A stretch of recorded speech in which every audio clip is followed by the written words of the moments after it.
এইটাই যে ভিউটা এখন আমার ফোনেতে আসছে বা ফোনের ক্যামেরাতে আসছে, আমার কাছে এটা মনে হচ্ছে এটা অ্যাবান্ডেন্ট আইল্যান্ড, কেউ আসে না।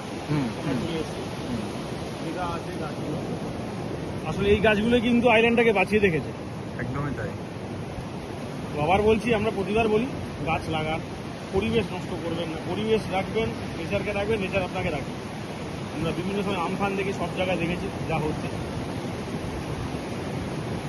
আরেকবার সবার কাছে রিকোয়েস্ট করবো, এখানে এসে কিন্তু কোনোভাবেই চান করবেন না বা সমুদ্রে যাবেন না।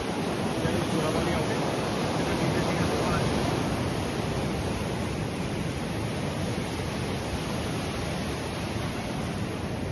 আর জায়গাটার পরিচয় যেটা আগে একবার বলেছিলাম, আরও একবার বলছি, এটা হচ্ছে হেনরি আইল্যান্ড।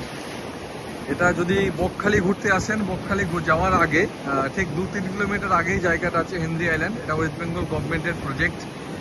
এখানে মৎস্য প্রকল্প আছে, তো সেখানেই এই প্রজেক্টটা করা হয়েছে হেনরি আইল্যান্ড। আর আমরা এই হেনরি আইল্যান্ড ঢুকেছি 10 টাকা টিকিট দিয়ে, ভেতরে ঢুকে আসলাম। আসার পরে সি বিচ যেটা আছে, সি বিচে এই যে আমি যে ভিডিওটা তুলছি, এটা সি বিচ থেকেই তোলা হচ্ছে। এই হচ্ছে টোটাল অ্যাম্বিয়েন্সটা রয়েছে। কিছু পাবলিক আছে ওখানে নেমেছে, কিছু লোক। এদিকে জঙ্গল রয়েছে, জঙ্গল ঠিক নয়, সুন্দরী গাছ, গাছের গোড়া, যার জন্য আইল্যান্ডটা বেঁচে আছে। তো একটু হেঁটে হেঁটে আমরা সামনের দিকে যাচ্ছি, ফিল করছি ব্যাপারটা। আর কিন্তু অবশ্যই পাড় ধরে হাঁটবেন, যেটা বড় কথা, পাড় ধরে হাঁটবেন। একদমই তাই, পাড় ধরে হাঁটবেন। হাঁটলে পরে কি হবে, এখানে গাছের গুড়িগুলো এখনো আছে, গোড়াগুলো শক্ত, যেটাকে ধরে রেখেছে। ইভেন এরা কিন্তু ওখানে নির্দেশিকা লাগিয়ে রেখেছে, স্নান করতে কেউ নামবেন না, কারণ চোরাবালি আছে।